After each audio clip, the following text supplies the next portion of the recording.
alegría saludarte. Te habla tu amigo Luis Fernando Manrique y te doy la bienvenida a tu programa Cómo vivir la vida con claves para la felicidad diaria. Transmitiendo desde los estudios de Sun TV, aquí en la ciudad de Fresno, California. El tema de hoy lo he titulado ¿Cómo confrontar sin ofender? Escucha bien el título.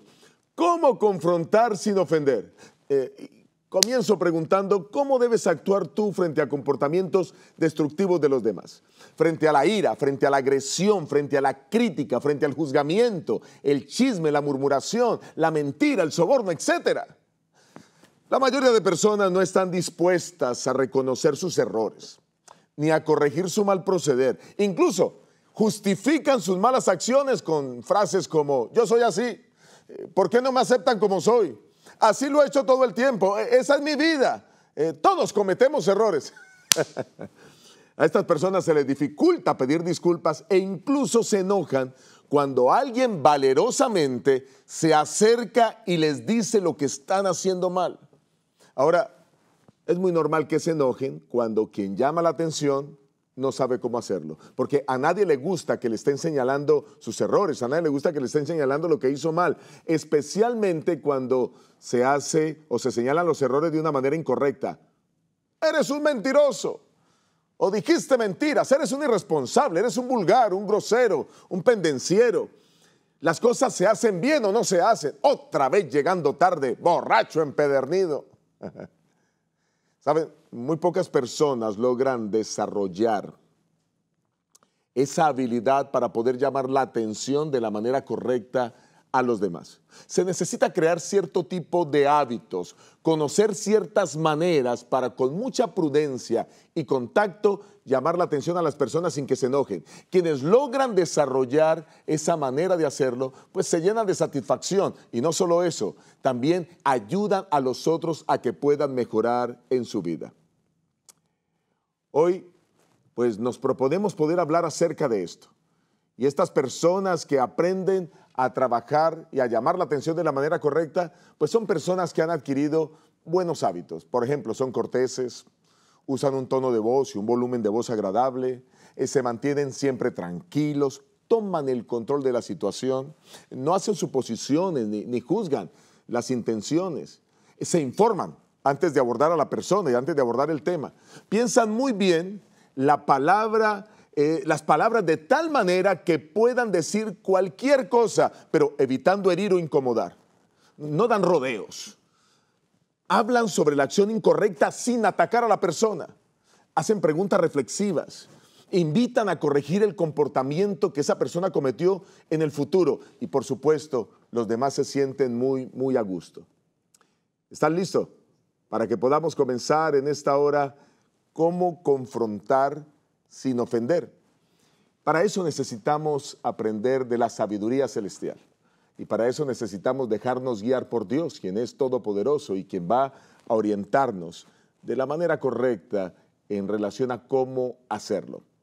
Quiero comenzar diciendo, o mejor, continuar diciendo que confrontar es una orden divina. Sí, Dios nos enseña en su santa palabra a confrontar y tenemos que aprender a cómo hacerlo. Confrontar podría verse como una palabra negativa, pero en realidad no lo es. Realmente confrontar consiste en el acto de estar juntos cara a cara con otra persona para resolver un asunto. Y ya que Dios lo hace todo el tiempo en la Escritura, pues tenemos que mirar la manera como Él nos enseña a hacerlo. Mira, hay un texto que quiero colocar como fundamento para todo lo que vamos a decir hoy. Ese texto está en Mateo, el capítulo 18, el versículo 15. Y dice el Señor en su palabra, Mateo 18, 15. Por tanto, si tu hermano peca contra ti, ve y repréndele estando tú y él solos. Si te oye, has ganado a tu hermano. ¿Notan cómo habla el Señor? Él dice que tenemos que ir a confrontar a las personas, pero que hay que hacerlo a solas. Las personas tienden generalmente a hablar cuando alguien comete un error. Cuando alguien cae y tiene una acción incorrecta en su comportamiento, pues entonces tienden a quizás no enfrentarlo de la manera correcta. Pero cuando se confronta a una persona con amor, para hacerle ver su falta, cuando se le muestra el error que la persona ha cometido, cuando se hace a solas y cuando se busca el mejoramiento de la misma, pues generalmente las personas aceptan muy bien las recomendaciones que se les da y es una confrontación constructiva. Vamos a mirar por lo menos, ya que hemos hablado de que Dios es un Dios de confrontación y que nos enseña a hacerlo, por lo menos mirar 7 aspectos básicos que debemos poner en práctica cada vez que necesitamos confrontar.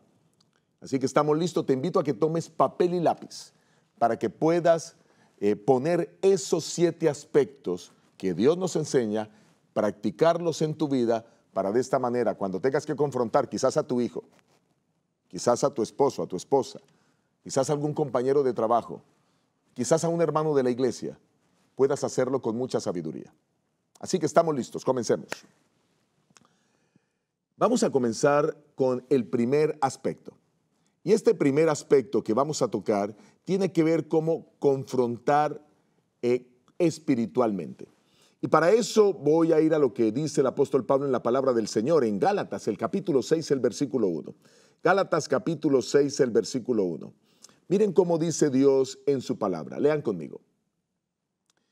Hermanos, si alguno es sorprendido en alguna falta, vosotros que sois espirituales, restauradlo con espíritu de mansedumbre, considerándote a ti mismo, no sea que tú también seas tentado.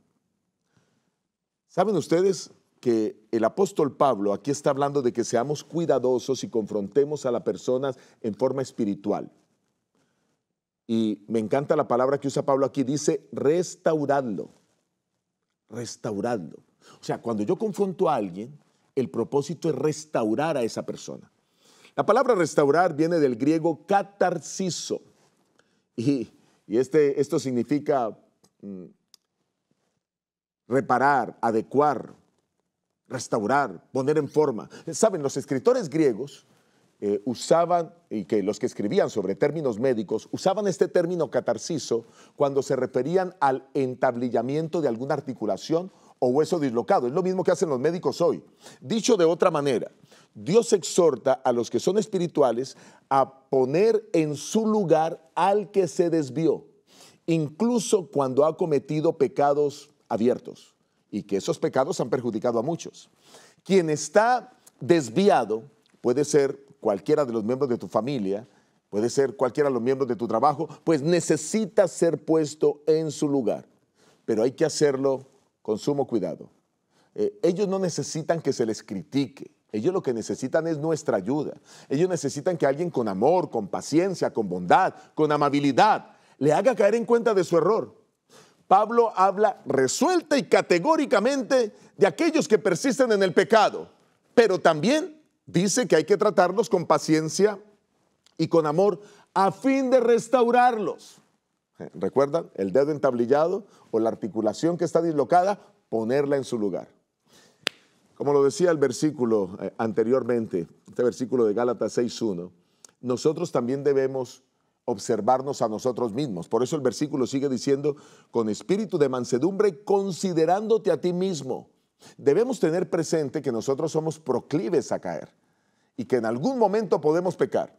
Y el hecho de que nosotros caigamos en pecado, como somos personas falibles y estamos con esa naturaleza pecaminosa, y como somos vulnerables al pecado, pues hace que podamos entender a aquellos que también caen, que cometen errores, que tienen faltas. Quizás no sean las mismas faltas tuyas, pero de esta manera debemos acercarnos espiritualmente, tratarlos a ellos como en algún momento nos gustaría que nos trataran si fuésemos nosotros los que caímos en esa situación de pecado. Está claro, ¿verdad?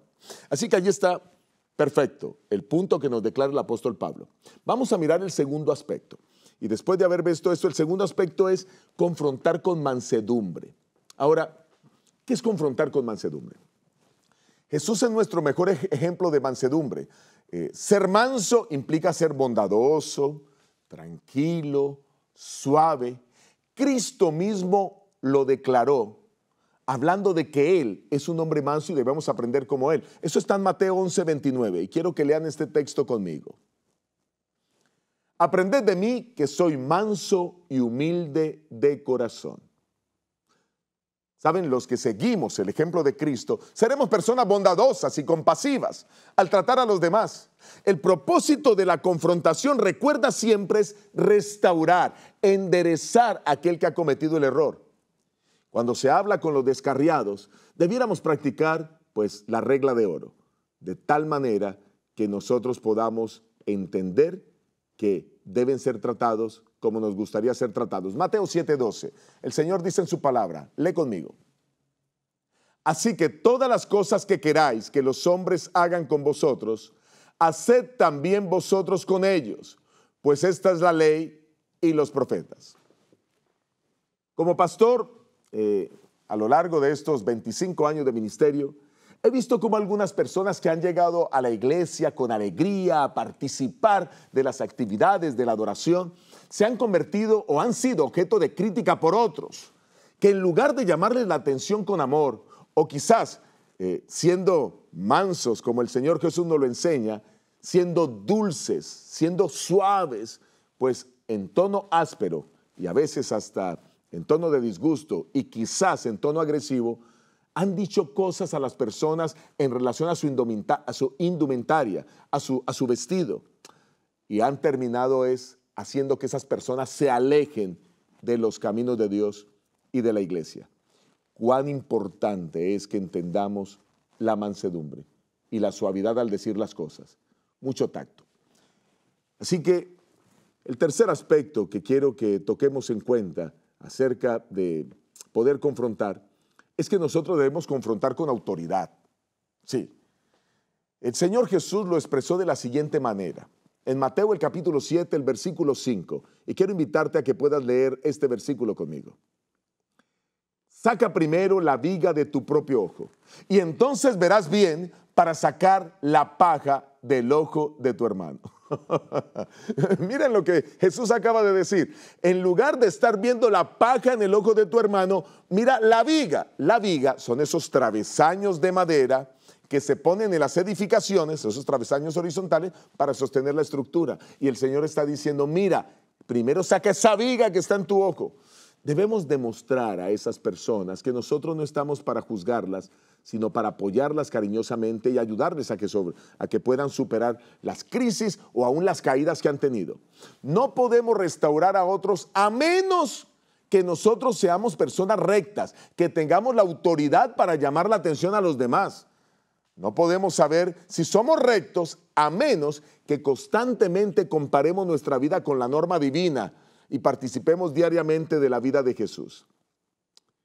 Si quien desea confrontarme es quien critica permanentemente a los demás, quien viene a confrontarme es quien disfruta de los conflictos, quien le encanta la controversia, quien fomenta la división, muy probablemente yo no le voy a prestar la atención a esa persona y seguramente su confrontación no me aprovecha. Y la razón por la que no me aprovecha es porque estoy seguro que esa persona me va a criticar o me va a juzgar. Por eso hay que confrontar con autoridad. Imaginen por un momento a un padre que le dice a su hijo, un padre borracho que se la pasa alcohólico los fines de semana, le dice a su hijo, no quiero verte tomando. Pues no tiene autoridad para llamar la atención a su hijo. O un padre fumador que le dice, hijo, el cigarrillo destruye los pulmones. No fumes, hijo. ¿Con qué autoridad? Por eso nosotros tenemos que seguir el ejemplo de Cristo, dejarnos modelar por Él, para que podamos ser modelo para otras personas. Solo así podemos confrontar con autoridad. Vamos al cuarto punto. Y el cuarto punto acerca de cómo confrontar es confronte con firmeza. Gálatas, el capítulo 2, el versículo 11, el Señor en su palabra a través del apóstol Pablo nos dice lo siguiente, lee con atención. Pero cuando Pedro vino a Antioquía, lo reprendí cara a cara porque era de condenar. Aunque en este caso no se está tratando de un pecado, el apóstol Pedro había cometido un mal proceder y el apóstol Pablo ahora lo confronta cara a cara. ¿Y por qué lo confronta? Porque Tiempo atrás habían tenido los apóstoles una reunión en la ciudad de Jerusalén, el llamado Concilio de Jerusalén, que aparece en Hechos el capítulo 15, en donde se estaba hablando de la salvación de los gentiles y se estaba acordando que no era necesario, por las enseñanzas de Jesús, que ellos se circuncidaran, porque las leyes ceremoniales ya habían quedado clavadas en la cruz, habían claudicado, y entonces ellos no necesitaban guardar esas leyes para obtener salvación. Pero Pedro, aunque había aceptado el acuerdo tomado allí en el Concilio de Jerusalén, pues entonces sus acciones mostraban que él estaba en contra de esto, porque él todavía quería judaizar, o sea, que los gentiles vivieran en las acciones y las tradiciones judías, cuando ya eso no era necesario. Algo parecido podría pasar cuando tenemos reuniones, posiblemente familiares, o reuniones en el seno de la iglesia, juntas de iglesia, o reuniones en nuestro trabajo, cualquiera sea el tipo de reunión, tomamos acuerdos. Y yo participo de las discusiones, yo participo de los acuerdos, y ahora resulta que yo salgo de la reunión a hablar mal de los acuerdos, a hablar mal de las decisiones, a denigrar de los que dirigieron la reunión, cuando yo mismo participé de ello y finalmente participé de las votaciones o de la decisión. Mira, eso no es correcto, y eso es lo que está diciéndole el apóstol Pablo al apóstol Pedro. Pedro, no es correcto. Pero ¿saben qué me encanta del apóstol Pedro? La palabra del Señor no muestra en ningún momento que Pedro se disgustó, que Pedro se molestó. Todo lo contrario, la palabra de Dios muestra a Pedro aceptando la reconvención, y entonces ahora pues poniéndose en línea. ¿Qué hizo el apóstol Pablo? Lo enderezó, lo restauró, lo corrigió. Ahora, el apóstol Pedro era un hombre con mucho conocimiento, claro, había estado viviendo al lado de Jesús, claro, Dios lo había usado con mucho poder, claro, había sido inundado por el Espíritu Santo y miles se habían bautizado por el trabajo que Pedro había realizado en la obra del Señor, desde luego, pero noten aquí lo importante del tema. Hay que llamar la atención con mucha prudencia, con mansedumbre, con sabiduría, con autoridad, y en este caso, como el apóstol Pablo lo hizo, con firmeza, para poder enderezar a alguien. Así que vamos bien, ¿verdad? Para que puedas tener bien claro estos puntos y sigue tomando nota. Vamos a pasar ahora al quinto aspecto. Y en el quinto aspecto vamos a hablar de que para confrontar es necesario el respeto. Tengo que confrontar con respeto, porque es que toda persona merece respeto. Yo no puedo estar irrespetando con mi mal proceder, con mis malos hábitos, con mis malos gestos, con mis malas palabras. No, no. Y hay una ilustración, una historia en la Biblia que a mí en lo personal me encanta cómo aquí hay una confrontación. Lo hace David al rey Saúl y lo hace con un respeto extraordinario. Vayan conmigo a Primera de Samuel, el capítulo 24, el versículo 8 al 10. Primera de Samuel, capítulo 24, versículo 8 al 10. Lean conmigo. Dice la palabra de Dios: También David se levantó después y saliendo de la cueva le gritó a Saúl: Mi señor el rey. Cuando Saúl miró hacia atrás, David se postró rostro en tierra. Hizo una reverencia. Noten el respeto aquí. Hizo una reverencia. Y dijo a Saúl: ¿Por qué escuchas las palabras de los que dicen: Mira que David procura tu mal? Hoy han visto tus ojos cómo Jehová te ha puesto en mis manos en la cueva. Me dijeron que te matara, pero te perdoné, pues me dije: no extenderé mi mano contra el Señor, porque es el ungido de Jehová. Qué tremendo respeto el de David hacia Saúl. Qué extraordinario. Tiene que confrontarlo porque Saúl lo está buscando para matarlo. Y ahora Saúl entra a hacer una necesidad en una cueva. Allí estaba escondido David. Tanto que estuvo tan cerca de Saúl que cortó la esquina de su manto y Saúl no se dio cuenta. Pudo haber matado a su perseguidor, pero él respetó a aquel con quien se confrontaba, porque él sabía que Dios lo había ungido como rey. A veces estamos compartiendo con iguales en la iglesia, o a veces con personas de mayor autoridad. Quiero decirte que es correcto que tú, aunque estés en una condición de menor autoridad que otro, puedas, con la Biblia en la mano, con la palabra de Dios en la mano, poder llamar la atención a otro que se encuentra en mayor autoridad. Pero para hacerlo, hay que hacerlo con respeto.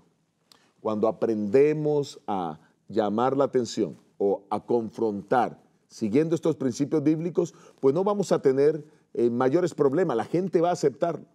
Ahora, aquí hay algo interesante, y es que nosotros debemos ser claros cuando tengamos que confrontar. Noten ustedes cómo lo hizo.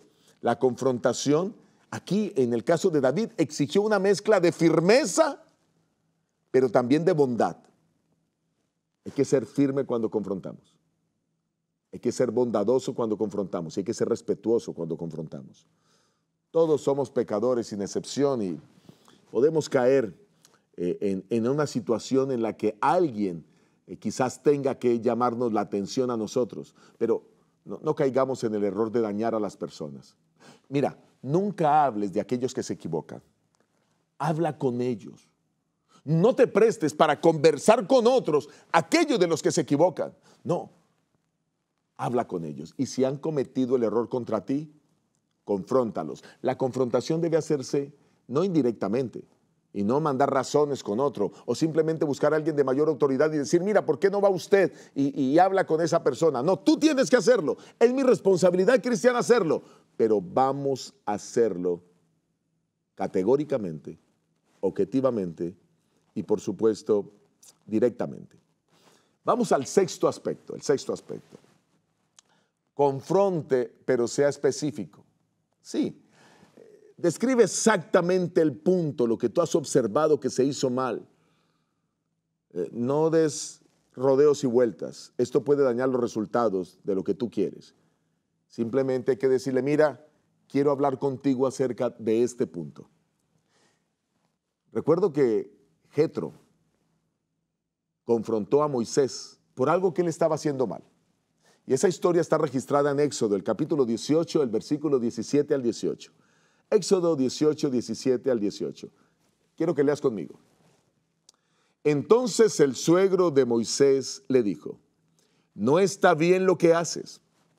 Desfallecerás del todo, tú y también este pueblo que está contigo, porque el trabajo es demasiado pesado para ti y no podrás hacerlo tú solo.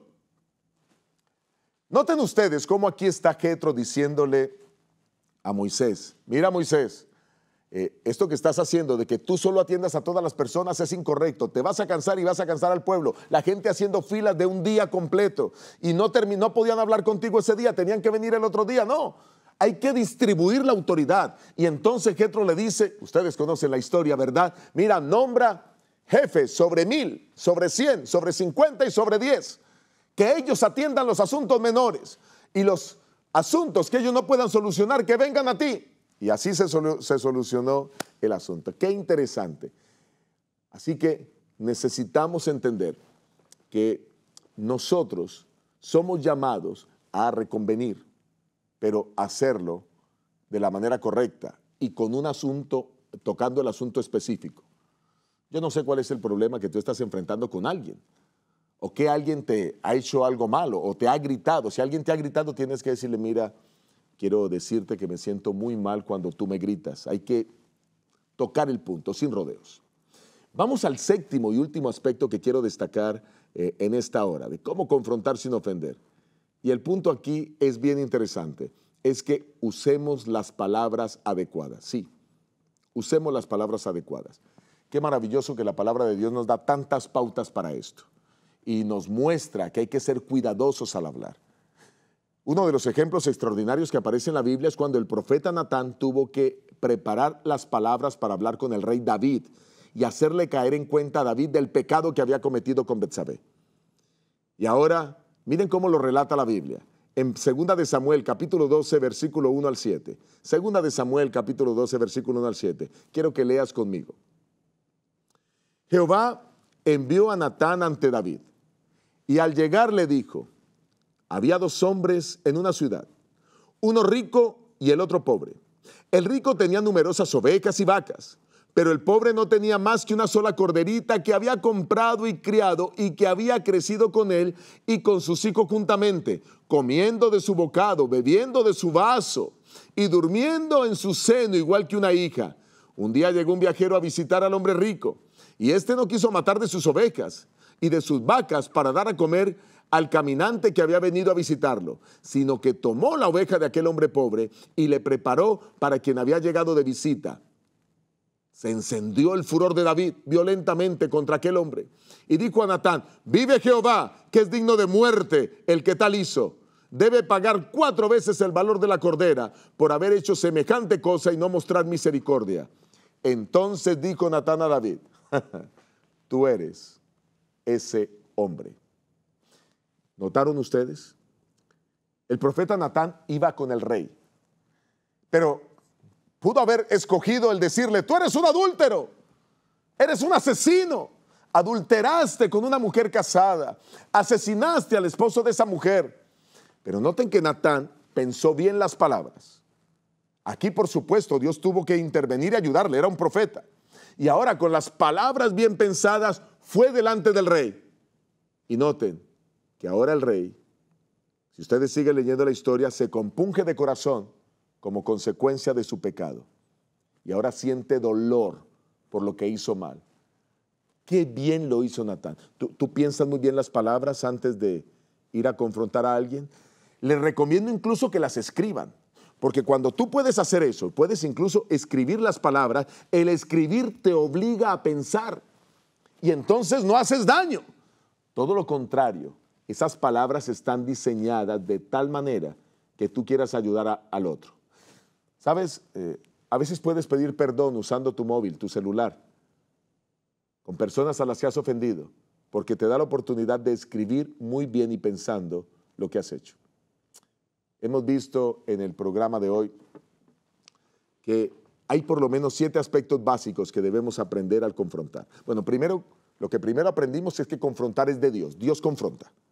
Pero lo segundo es que si vamos a confrontar a alguien, confrontémoslo espiritualmente. Número 2, con mansedumbre. Y recuerden que es mansedumbre. Jesús es nuestro máximo ejemplo. Número 3, con autoridad. Número 4, con firmeza. Número 5, con respeto. Acuérdate de lo que hizo David con el rey Saúl. Número 6, sé específico. Acuérdate de Moisés, que recibió la reconvención de su suegro Jetro. Número 7, cuidando tus palabras. Quizás este tema, antes de enseñarte cómo confrontar, te ha mostrado que Dios te está confrontando por tus acciones incorrectas. Estas acciones han traído resultados lamentables a nuestra vida. Hemos ofendido a nuestros hijos, a nuestro esposo, a nuestra esposa. Nos sentimos culpables, hemos hecho daño. Y ahora Dios te está diciendo: mira, tú necesitas reconocer tu pecado y venir a Él. Isaías 1:18 dice el Señor: entonces venid y razonemos, aunque vuestros pecados sean como la grana, como la nieve serán emblanquecidos. Aunque sean rojos como el carmesí, vendrán a ser como blanca lana. Dios te bendiga. Dios te guarde.